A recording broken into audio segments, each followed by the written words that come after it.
बहुत समय पहले एक छोटे से गांव में पहाड़ों में समाहित एक छोटी सी लड़की नामकरण माया रहती थी। माया के अंदर विशाल सपने थे और एक संकल्प से भरे हुए दिल था। वो अपने गांव से परे दुनिया का अन्वेषण करना और दूसरों के जीवन पर सकारात्मक प्रभाव डालने की इच्छा रखती थी।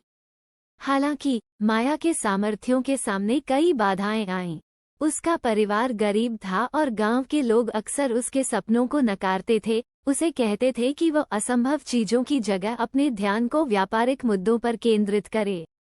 उसके चारों ओर की नकारात्मकता से प्रेरित न होने के बावजूद माया ने फैसला लिया कि वो अपने ही हाथों में ले ले।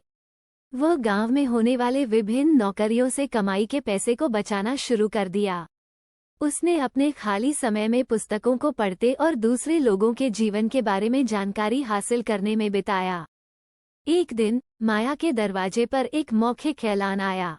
एक प्रसिद्ध खोजकर्ता गांव का दौरा कर रहा था, अपनी आगामी खोज के लिए सहायक चाहता था। माया ने इसे अपने सपने को पूरा करने का एक मौका समझा। अपनी बचत के साथ माया ने साहस जुटाया खोजकर्ता के पास जाने का। वह अपने आग्रह के साथ बातचीत की, अपनी उत्साह, विकास और बदलाव की इच्छा के बारे में जोरदार रूप से बोली। खोजकर्ता माया के दृढ़ संकल्प और सपनों पर प्रभावित हुआ और उसे अपने सहायक के रूप में ग्रहण करने के लिए सहमत हुआ। खोज कार्यक्रम कठिन था, जहां हर मोड़ पर चुनौतियों और खतरों का सामना करना पड़ा। माया को अभिमान से लड़ना पड़ा, अविश्वसनीय भूमि, अप्रत्याशित मौसम और आत्मसंदेह के क्षण। लेकिन उसने आगे बढ़कर देखा, अपने आत्मविश्वास और सपनों में विश्वास से बल लिया।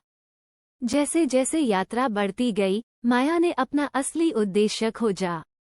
उसने दूरस्थ गांवों में रहने वाले लोगों की माया की संकटमय जीवन यात्रा की गवाही थी। वे साफ पानी और शिक्षा जैसी मौलिक आवश्यकताओं से पीड़ित दूरस्थ गांवों की समस्याओं का सामना करने को मिल रहे थे। उनकी मदद करने के लिए उन्होंने अपनी कौशल और ज्ञान का उपयोग करके स्थायी समाधान स्थापित किए, गांववासियों को पानी को शुद्ध करना सिखाया और स्कूल बनाने में मदद की। माया के काम की खबर दूसरे लोगों तक तेजी से फैली और पूरी दुनिया के लोग उनके कार्य का समर्थन करने लगे। उनकी मदद से माया ने एक गैर लाभकारी संगठन स्थापित किया, जो मार्जिनलाइज्ड समुदायों के जीवन में सुधार के साधनों पर केंद्रित था। वर्षों बाद माया की संगठन ने असंख्यात जीवनों को परिवर्तित कर दिया। पहले की तुलना में गरीबी की समस्या से पीड़ित गांवों में साफ पानी बह रहा था, बच्चों को गुणवत्ता की शिक्षा मिल रही थी और निराशा की जगह आशा का वातावरण बन गया था। माया ने अपने सपने को वास्तविकता में बदल दिया। इससे साबित हुआ कि एक व्यक्ति का अटल संकल्प एक सकारात्मक परिवर्तन की एक प्रभावशाली लहर को उत्पन्न कर सकता है।